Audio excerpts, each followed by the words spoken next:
Hi everyone. I wanted to record this conversation with Marcus Dimbleby, who's the UK partner of Red Team Thinking.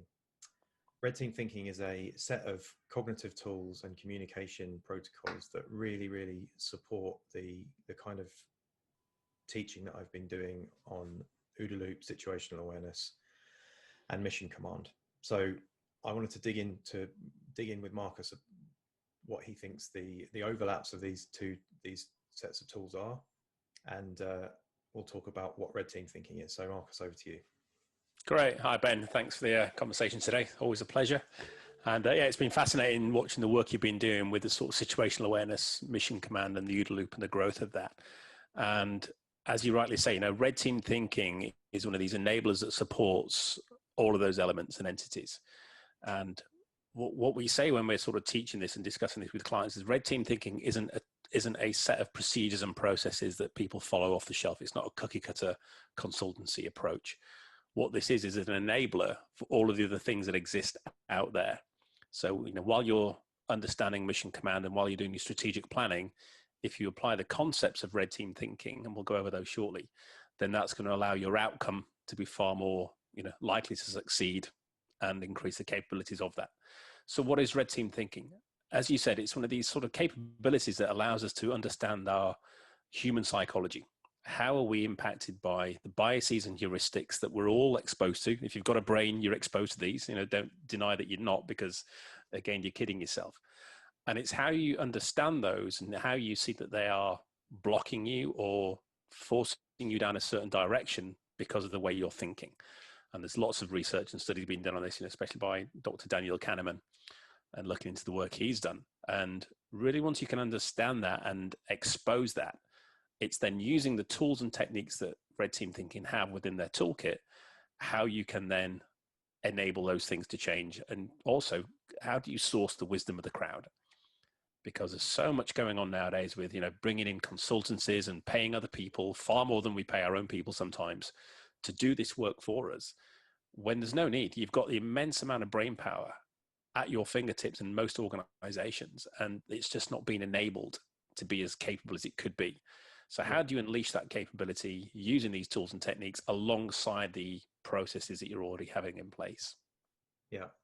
So one of the really interesting things I found as I've been preparing the material for my course, Communicate to Operate, is that I've hardly touched on the execution side of things. I think most technical companies and technical teams are perfectly comfortable with execution, right? We know how to evaluate new tools. We know how to onboard those into our tech stack. We know how to do DevOps. All of that stuff has been moving along quite nicely. Thank you very much. Yeah.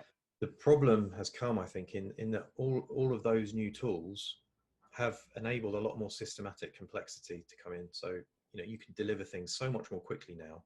Yeah. That having a strong narrative and a strategy and, all the stuff I talk about in the course is so much more important. And part of that is decision making. Interesting that you mentioned biases there. For me, the OODA loop is really about building better orientation, and better orientation, the subtext of that is overcoming human biases. So maybe you could describe one of the Red Team Thinking tools. So let's say you were going to come up with your strategy for the next quarter. Mm-hmm. So I've obviously done loads of the Red Team Thinking training. Yeah. The one that I think that the tool I think I would use in that situation would be the six strategic questions.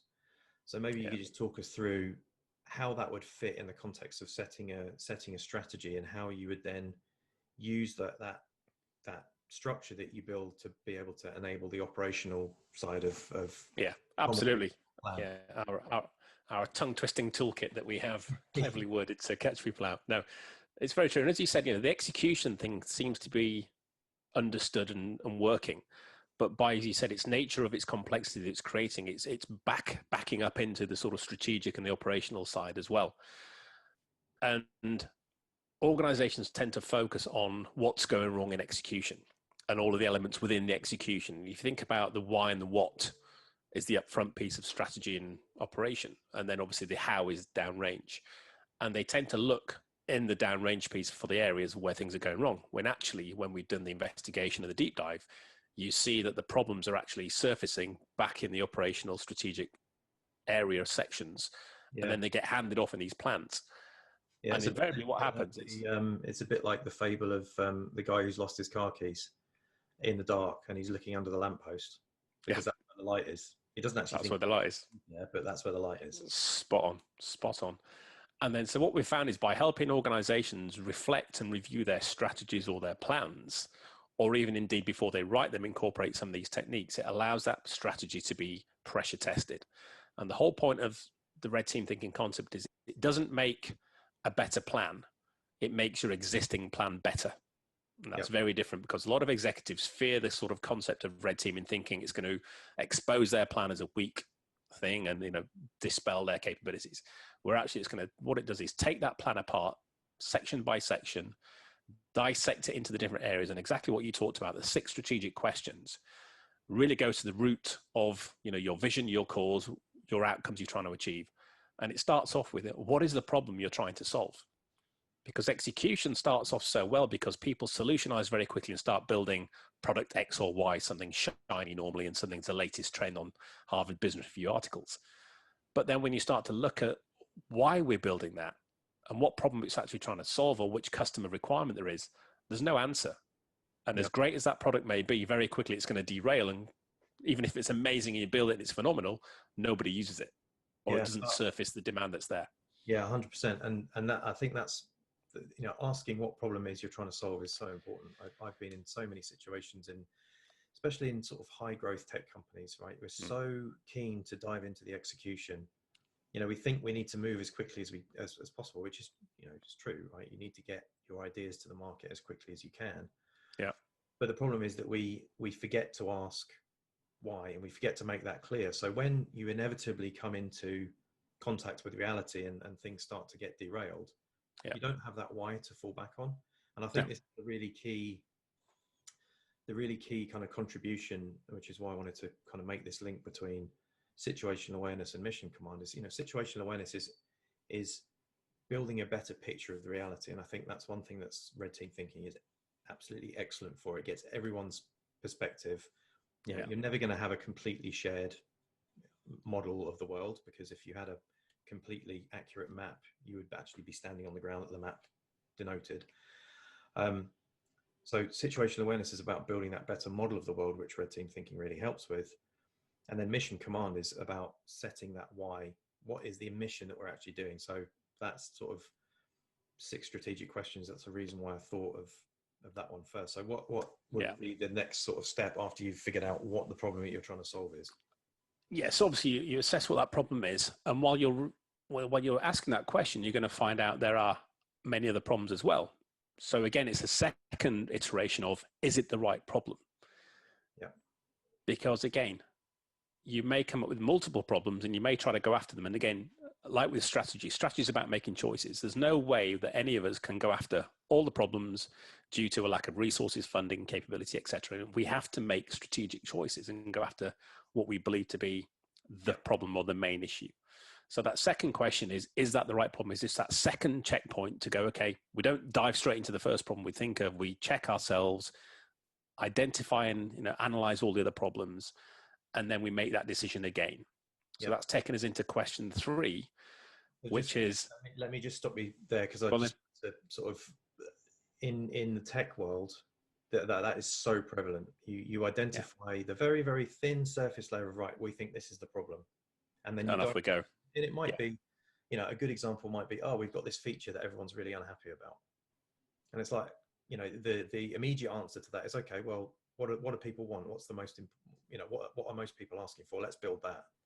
Yeah.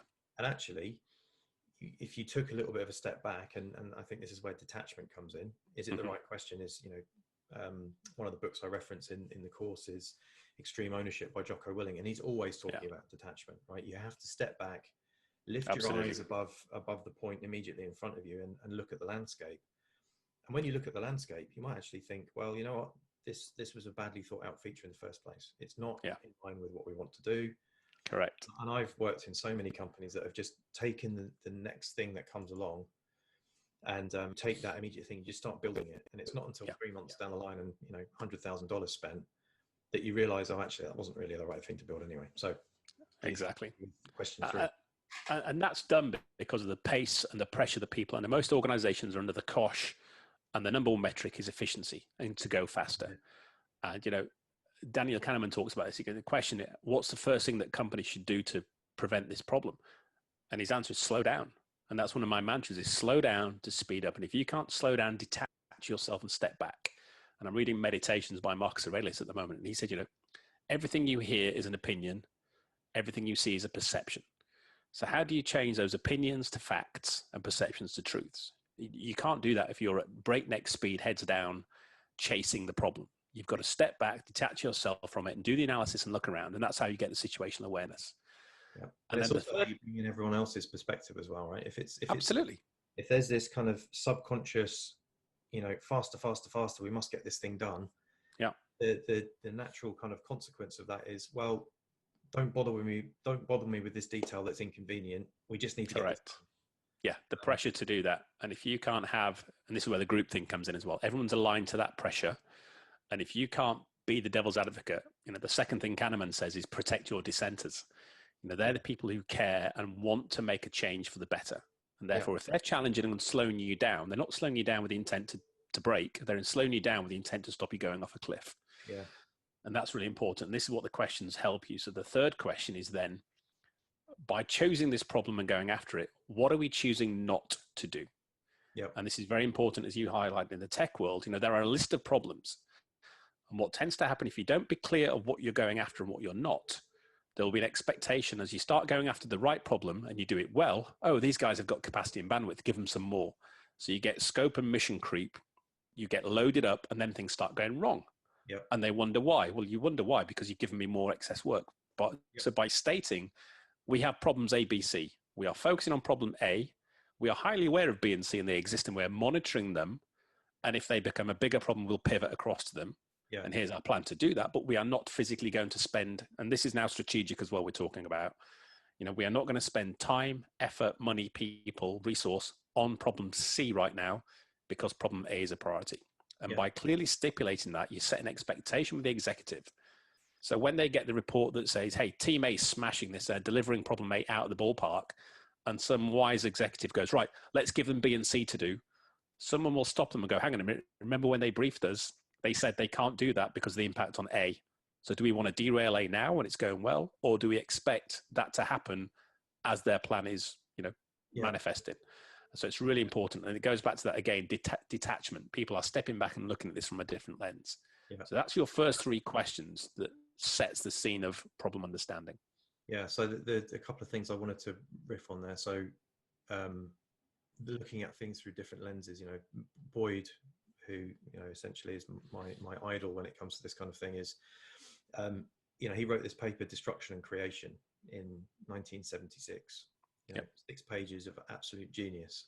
And it's about merging convergent and divergent thinking. And your dissenters are very often your divergent thinkers. And if you're all converging, if everyone's converging on, all right, we definitely know what the problem is and nobody's looking out, well, I mean, that's when you get ambushed. And it's not, you know, not necessarily ambushed in the combat sense, but, you know, ambushed by circumstance, tripped up by things that you could have foreseen with just a little bit of, you know, dissenting thought. There was another one that I was going to say there, but it's gone. So but just on that point alone, as you're talking about there, that dissension, that's a natural human instinct that has been suppressed in all of us by our nature of growing. You know, every child, you know, and I've had 4 of them, they are all naturally curious. Yeah. And they are natural little dissenters, much to our grievance sometimes. But that's a natural human element. And what we see is throughout our schooling and education and then work, that is a suppressed capability that we have because it's not seen to be beneficial to organizations. Yeah. So what we're trying to do in these problems is by detaching ourselves, by applying these tools and techniques, is allowing that curiosity to start to be piqued once more, and for people to ask, you know, simple questions of why, 5 whys, what if, so what. You know, these are all known techniques that have come from the Toyota production system and other great formulated, you know, capabilities that we all do naturally, but we're just not allowed to do, or we're often suppressed from doing that and feel bad if we put our hand up and challenge. And, you know, I remember when I was working with the Marines, you know, we were sat in this room and the general's briefing something and we're like, dude, that's wrong. Are you going to say something? And he's like, I'm not saying anything. You say it. You're the Air Force guy. He won't shout at you. I'm like, wow. You know, and that's that lack of psychological safety where if you just put your hand up and go, sir, I think you'll find that, you know, what this is actually supposed to be doing. Oh, great. Thank you. And he's like, why didn't I say that? I said, well, because you don't feel safe. And that's not your problem. That's a safety system issue. Yeah. Which again, these tools and techniques allow people to have that safety and psychological ability to speak up if they need to and be the dissenter. Yeah, and that's something that, you know, Mission Command is built on trust and alignment, and 100%. Psychological safety is 100%. Well, it's not 100%. There's obviously loads of overlapping things, but you know, psychological safety is what allows you to have trust in your leadership, right? Trust that if you spot something that is going to be a big problem, you can put your hand up and say, "What about this?" The problem is, you know, one of the many problems is that often in leadership in companies that are under this chaos, right? They have taken on B and C, and then D and F as well. When people put their hands up, that's a threat because the person taking on all this work is probably now on the hook for delivering that, even though they never, you know, had a chance in the first place. Yeah. And what actually happens when you've done that is you've got inside your own OODA loop. You've smashed your ability to be able to interact with the world and learn new things by taking action. And what happens then is you just end up in this downward spiral of more and more work, more and more effort trying to get things out. People get burned out, people leave, new people come in. They don't remember why they're there in the first place. And it's monkeys in a cage syndrome. Yeah, absolutely. Yeah. And that's so prevalent in many organizations, especially the large legacy ones where we've seen this groupthink. And what that's done is eradicated the spark that people go into those organizations with, you know, the fire in the belly, spark in their eyes, wanting to do well. And they'll try a couple of times and they'll see Bob get shot. They'll see somebody lose the bonus. They'll see somebody fired. Yeah. So sticking your head above the parapet is just no longer an option. And then all that does is breed mediocrity. And you can smell it, sense it, taste it. When you walk in these organizations, the culture is so toxic. And these poor people are walking around almost zombified in nature. Yeah. And then when you start to give them a little tantalizing taste of what they could be like, great, this is what I came here for. Am I sure I'm allowed to do this? Yes. And this is why we always engage with the C-suite. You know, if you want to do this, they've got to see this coming from the top. Yep. Because otherwise they know that there's a layer somewhere where it's going to hit and either a wrecking ball comes down and dismisses everything they've done, or even worse, you know, bad things happen and people just get dismissed and fired. And we've seen that, and people never forget those things. Yeah, no, 100%. And it's, you know, it's not just in big corporations as well. Like, you know, I spent a lot of the last few years of my life in startups and scale ups, and it can be the same, but with slightly different optics there, right? You start off with a team of very focused engineers. You've got that focus, you've got that innate mission command and fluency because there's only a few of you. Yeah. You know, you take a few shortcuts, you know, you cut a few corners because you need to get your MVP out the door and everything else. And then maybe you get some investors and the investors start putting on pressure. And then you know, you're under pressure to scale up your team. And then you start getting traction. And then all of a sudden, all of these things come home to roost at the same time. And you think now that you have an execution problem, and you don't have an execution problem. All you're doing is now seeing the second and third order effects of the problems that you've stored up, in addition to the extra pressure that you've now naturally under as something, you know, you found a niche, you found a market. Now you've got competitors as well, potentially, who don't have any of that baggage. And I've seen it so many times that companies get into that kind of, you know, negative spiral of just trying to do the same thing quicker and quicker and quicker, and actually ending up delivering, you know, when you look at the system, you know, they're actually sub-optimizing their system massively.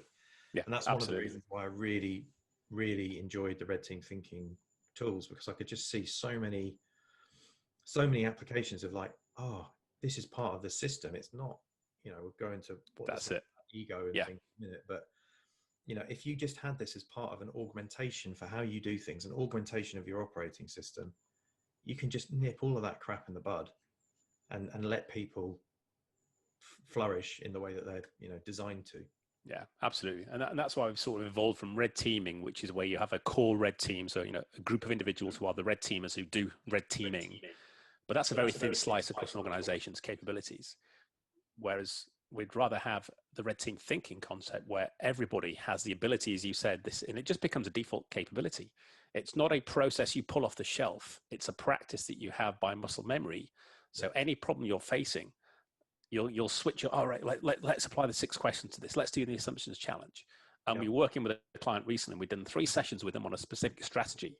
And then when we finished, it was like, you know, any feedback? And one of the leads on it said, guys, this works. He goes, every phone call, every email I get now, the minute I've finished, I'm going, right, red team hat on. What would I apply from a concept and tools perspective against these problems I've just been faced with? So whereas before, I've just tried to deal with it in a non-procedural, prescriptive way. It goes, well, now I've got this toolkit and I can merge them as well. It's not using 6 questions. I might use 2 questions and quickly flick to a pre-mortem. So it's understanding how these tools blend together, which is what they all do. They all complement each other and then allow you to use them depending on your problem. But again, goes back to what your first point was. To do all that, you need situational awareness and the ability for that Mission Command allows you to physically do it. And if you don't have those 2 things, it doesn't matter how great your toolkit is, you're not going to be allowed to use it as effectively as you could if you had all that. Yeah, 100%. I mean, and that's where, you know, we can maybe dig into agile a bit. This is a good segue into agile. So, you know, agile as commonly described is all about execution. So, you know, you have things like, I don't know, if you do Scrum, you have a product backlog review, which really should be about building situational awareness and figuring out why you're here and what you're doing. I mean, in my experience, it's never been about that. It's always been about, you know, passing out little packets of things for developers to do so they don't think too much and they just, you know, crack on. And the other thing is the debrief. It's not called a debrief, it's called a retrospective in agile, but it's supposed to be that metacognition where you step back, you look at what you've done, you look at the system within which you've done it, and you make some improvements. But without having a system that helps everyone's voice be heard, like especially in bigger companies I've been in, the product backlog review, sometimes the product owner doesn't even turn up. If he does turn up, sometimes he's just playing on his phone and he's not actually giving a shit, and the Scrum Master's running everything, who's not supposed to be in that role in the first place. And then the retrospectives, you know, it's supposed to be blameless, psychologically safe environments. I mean, they're anything but in most places. And I believe that it's not because of the people. I think you could transplant all of those people in the most part. If you put an individual from that situation into a team that was performing well with a system that worked, they would be effective. If you took an individual from that team that was performing well and you transplanted them into that kind of clusterfuck, let's not beat around the bush, they would not be able to bring up the level of the team. So that's why I think the system is so important. It is. And that's where, again, you know, why is agile failing big A and getting bashed so much? It's the misapplication of the capability, you know, whether it's a tool, technique, process, framework, whatever you want to call it. It's certainly not a mindset, right? They try to kid themselves it's a mindset. It's not. It couldn't be further from that. They talk it, but they don't execute it. And the problem is if you're implementing that, as we talked about, in the execution phase or the execution area of the business, and if it's not linked back into the operational strategic levels, then those individuals are on a hiding to nothing because they are just churning out whatever the backlog says. And I worked in one bank in an organization where we created a linkage and we basically did the thread from every task that a developer was doing. Can you relay that task? And in the military, we call it strategy to task. Can you take that task all the way back up through your KPIs, your metrics, your objectives, your key results, up to the vision and the mission and strategy of the business and draw that golden thread throughout? And if you can't do that, you are to challenge why you're doing this to your product owner. Why am I building this for? How does this help the business's vision and strategy? And there are goals and objectives for Q1, Q2. Yep. Having that starts to give people visibility and situational awareness. And therefore your brand new dev who's just joined the business a week ago gets why he's there. Yep. And they understand their purpose. They understand the vision of the company. I am building this widget thingy because it fits in with the CEO's vision of enabling us to do X, Y, Z over the next 3 years. I've been working with Americans too long saying Z. And obviously therefore you feel a part of something. And if you're just going in, bashing keys, churning stuff out, not seeing where it goes, who plays with it, getting the right feedback other than from your own internal peer group and a disinterested product owner, you become part of the mediocrity problem, as we talked about. And you're just like, yeah, I'm just doing this. Why are you doing it? I have no idea. How do you know it's going to be beneficial? I don't care, to be honest. I get my paycheck, I do this, and I'll leave. Parapet is up there, my head stays below it. And that's an awful place to work. Yeah, it is. And you know, in tech startups, it's a slightly different context. I mean, you know, you're talking about a big company that already has an established market position, and they're into a much more kind of steady delivery phase. Yeah. Now, in a startup, it's actually even more important to have. You don't necessarily have that linkage to the strategy, but it's critically important that you have that link from what are people seeing on the ground. You know, what are your product owners and your marketing people and your developers who are working with your customers. Yeah. What are they seeing on the ground? Because otherwise, it's just one smart guy's opinion, and that smart guy is usually the guy that founded the company, had the original idea. Indeed. And now you've got all of these people that are out there interacting with the real world and generating situational awareness. And so often in the tech companies that I've worked at anyway, that situational awareness is lost on the way up. So all you get is this kind of anemic, kind of filtered view of the world coming down. Yeah. And everyone at the ground level thinks, well, I know better than that. Like, correct. This is not going to work. Yeah. But they don't have that mechanism, and I think that's one of the reasons why so many people turn over in tech companies. It is. You can only work in that environment. Yeah, you can only work in that environment for so long before doing exactly what you just said. It's like, oh well, fuck it, no one's going to listen to me anyway. I might as well just put my head down and develop the widget. Yeah, and I saw a great metric recently. We know how people in Scrum love their metrics, and what I saw a great one was, you know, on the Jira board or Sprint board or whatever they were using, number of engagements with customer during sprint. You know, so how many times did anyone in the team physically speak to and talk to and engage with the customer, the user of the thing they're building? And 9 out of 10 times it was 0, or, you know, the product owner may have spoken to the customer who's actually the business and not the end user. Yeah. And therefore it goes, what are we doing? Why are we doing that? Where's the feedback loop? And goes back to OODA, you know, where's the info coming back in to allow us to be better, rather than what's coming top down, who believe it's the right thing, but hasn't validated that feedback in the bigger loop of capability. I've got an example of exactly that. So I worked at a big bank in a middle office function, and I was part of a team that was split across London and New York. You know, they were building well, essentially it was a glorified pivot table. It was to do with Volcker compliance. So, you know, gathering all of the trades that had happened and, you know, running them through a bunch of scenarios to make sure that you weren't breaching limits, things like that. Now that was probably 10 million quid in, 20 people in all working on it. Never ever once spoke to anybody who actually needed to use the tool. Nobody was using the tool, you know, 2 years after it had been in inception. I left that job and I went to another bank who have an extremely able front office team. Now this is the place where I originally came up with the term commando development, and the same scope, in fact more scope, because not only was the scope was the same on the front on the UI end, but they were actually running all the risks as well. So going out to all the different risk systems, running the risk on the trades, and then doing the aggregation. So it's even more work. One guy, 12 weeks. Wow. And that's the difference between having that alignment and having that clear understanding of what you can do, and then, you know, getting all the nonsense of overhead of communication out the way. We've drifted a little bit off topic. Carry on with the strategic questions. The question, yes. So the next three, and these were the questions that actually came from Delta Force. So the US Army Special Forces, and one of the guys in our team is a former Delta Force commander, and he brought these three questions that we then evolved and bolted on the first three from a business perspective. But the next three questions were, the first one was, if we are successful, what do we look like? So if we achieve the plan and what we're aiming for, what do we as a company, team, business look like? And it's very important to understand that, because think about what's happened in the early days of COVID. You know, these companies had a plan, right? We're in knee-jerk reaction, so we're going to headcount reduce, cut people. Yep. Right. So what do we look like?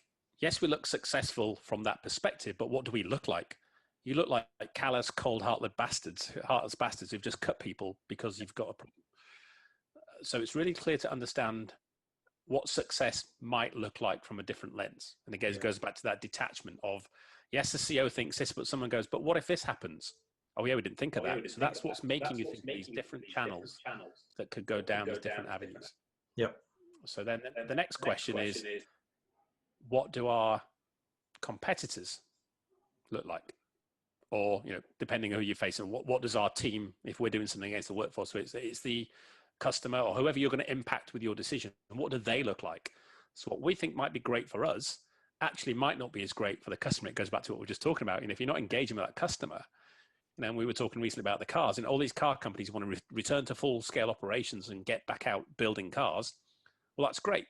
What does that look like for the customer? The customer doesn't care. How many people right now are considering buying brand new cars in the current crisis?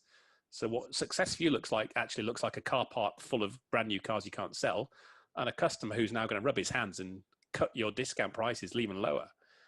And then finally, the last question is, what does the competitive or operating environment look like?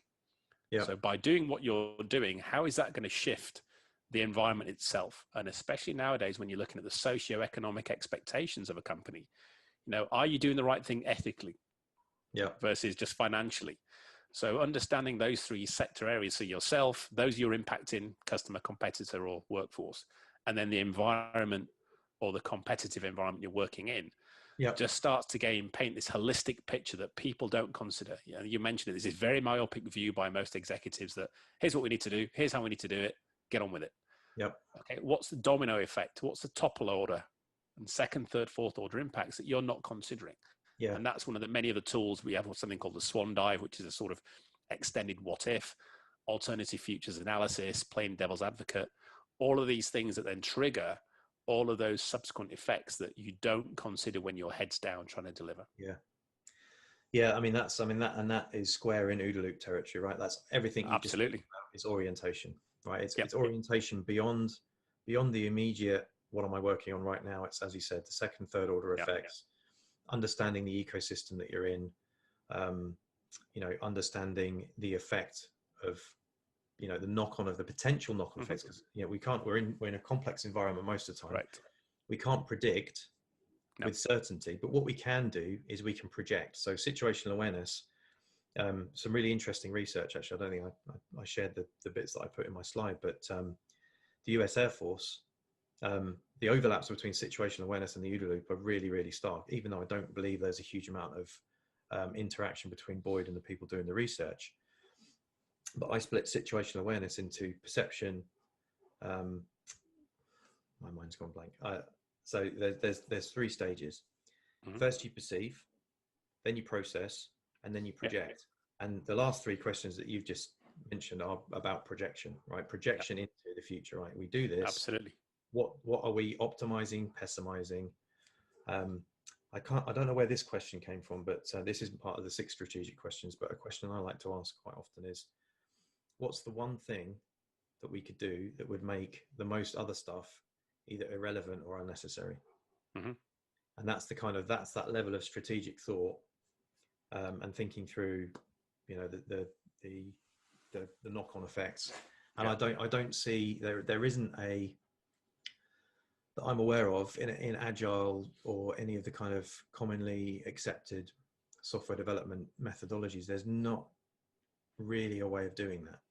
There isn't, because it's still been applied through a long-term project planning mindset. And this is what I talked about. The agile mindset doesn't exist in many areas because you're using the complex, adaptive tools that agile brings, Scrum, etc., but you're still applying it through a long-term thinking lens from the strategic perspective. So, executives are still looking at 12 to 18 months programs delivered using agile on a fortnightly basis, but their mindset is still, okay, what's going to happen in 12, 18 months? So when someone comes back after 2 sprints and says, hey, we need to pivot this way. Yeah. What you're saying, my plan's wrong? No, we need to just get back on track and carry on, as I said. Yeah. Because they're not going in with that adaptive. And this is what we say with strategies, and as you said, all we're giving you is foresight. And your plan is as is today. Your plan is good enough to start today. But that option B, that problem B we talked about, that may surface. So you need to be aware that when I come back and say, we're pivoting from A to B, here's why, you don't challenge, you don't question me. You go, good, because I knew you were going to do that, because you'd warn me of that likelihood to happening.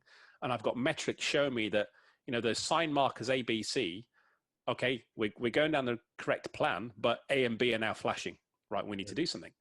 Rather than ignoring it and then it gets broadsided later on, all it is giving you is that crystal ball to look ahead and then adapt accordingly. As you said, there's no facts, there's no guarantees, but it's just that forewarned capability. Forewarned is forearmed. And so many people step into these things blind. Yeah. And either heads down ostrich style, head in the sand, not wanting to know, or just careering ahead thinking they've got the solution. Yeah. And then when things go wrong, they fall from connecting from simple and clear into chaos overnight. They wonder why. It's a shock to them, where everyone else detached looking in is going, well, that was obviously going to happen. Yeah. How did you not know that? And it's almost embarrassing when you see what caused it. And as we discussed before, most companies die because of self-inflicted wounds. Yep. Very rarely does a competitor bury somebody. Very rarely does the environment, unless an asteroid comes in, very rarely do you get buried by an environmental issue. It's normally your own internal doing. Yeah. And the number, it's 70% plus is the number of, percentage wise that cause that problem. Yeah. It's a self-internal problem. And I actually misspoke a minute ago when I said we don't have the equivalent in software development. There are two companies that do have that equivalent. One of them is Amazon, because Amazon, the 6-page memo. And what Amazon do, which is really, really interesting, is when they develop a product, it's almost like alternative futures analysis or pre-mortem. They actually go and write a press release from the point of view of the day that product lands. Correct. What people are going to write about it, and they write in incredible detail.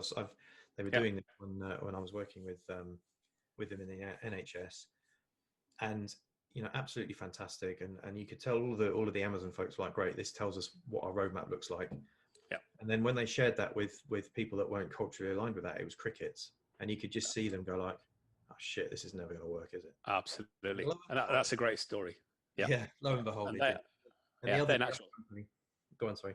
No, sorry, they're naturals. And when Bryce, my business partner, who's authored the book Red Teaming, he's got a friend who he's one of the board members in Amazon. And a few years ago when he was doing this, he was telling him about it all. And the guy's like, I've never heard of any of those things that you're talking about. He goes, but that's what we do at Amazon.